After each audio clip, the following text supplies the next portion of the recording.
இன்றைக்கும் கர்த்தர் உங்களோடு கூட பேசும்படியே கொடுத்த வசனம் 1 பேதுரு 1 15வது வசனம். உங்களை அழைத்தவர் பரிசுத்தராய் இருக்கிறது போல நீங்களும் உங்கள் நடக்கைகள் எல்லாவற்றிலேயும் பரிசுத்தராய் இருங்கள் என்று சொல்லி வசனம் சொல்லுகிறது. இன்றைக்கும் கேட்டுக்கொண்டு இருக்கிற குடும்பத்தின் பிள்ளைகளாகி உங்கள் ஒவ்வொருவரோடு கூட கர்த்தர் பேசுகின்றார். பிரியமானவர்களே, உங்களை அழைத்தவர் பரிசுத்தராய் இருக்கின்றார்.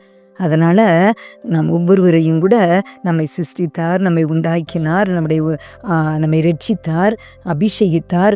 உடன்படிக்கையின் சுதந்திரவாளிகளாக ஞானஸ்நானத்தோடு கூட நாம் உடன்படிக்கையின் சுதந்திரவாளிகளாய் அப்பா பிதாவே என்று சொல்லி அழைக்கக்கூடிய ஒரு புத்திர சுவிகார உரிமையோடு அப்பா என்று சொல்லி எத்தனை முறை நாம் கூப்பிடுகிறோம். அப்படிப்பட்ட ஒரு பெரிய பாக்கியத்தை அவருடைய பிள்ளைகளாகி நமக்கு தந்திருக்கிறார் அல்லவா.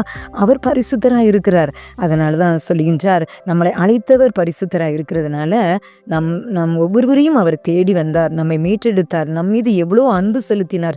நாம் அன்பு கூர்ந்ததினால் அல்ல பிரியமானவர்களே, தேவன் நம்மேல் அவ்வளவு அன்பு வைத்து நம்மை மீட்டு கொண்டார் அல்லவா, ரட்சித்தார் அல்லவா, உள்ளங்கையிலே வரைந்து வைத்திருக்கிறார் அல்லவா.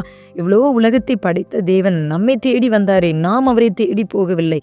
அவர் நம்மை தேடி வந்த தேவன் பரிசுத்தம் உள்ளவர். அதனால அவர் நம்மை தேடி வந்து நம்மை ரட்சித்ததுனால நாமும் கூட அவருடைய பிள்ளைகளாக நம்மளை தெரிந்து கொண்டார் அல்லவா.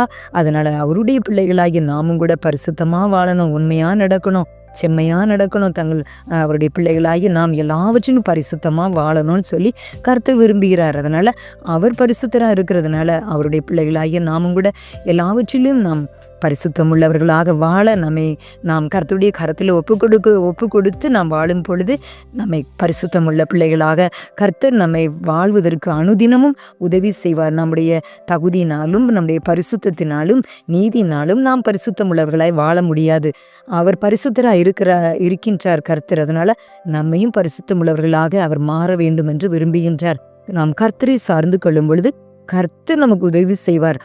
உங்களுடைய இயலாமைகள், உங்களுடைய தகுதியின்மைகள் எல்லாவற்றையும் நீங்கள் கர்த்தரிடத்தில் அர்ப்பணிக்கும் போது, என்னால் பரிசுத்தமாக வாழ முடியலை ஆண்டவரே, எனக்கு நீங்கள் உதவி செய்யுங்க என்று சொல்லி அர்ப்பணித்து நம்மை தாழ்த்தி நாம் ஜெபிக்கும் போது கர்த்தர் நிச்சயமாக அனுதினமும் பரிசுத்தம் உள்ள பிள்ளைகளாக வாழ, இந்த உலகத்திலே அசுத்தம் நிறைந்த இந்த உலகத்திலே பரிசுத்தமாய் வாழ்வது கடினமான காரியம். ஆனால் பரிசுத்த ஆவியானவர் கர்த்தருடைய கரம் உங்களோடு கூட இருக்கும் பொழுது நிச்சயமாக நீங்கள் பரிசுத்தமாய் வாழ முடியும். கர்த்தருக்கு பிரியமான பிள்ளையாய் வாழ முடியும். அவர் விரும்புகிற வழிகளில் நீங்கள் நடக்க முடியும்.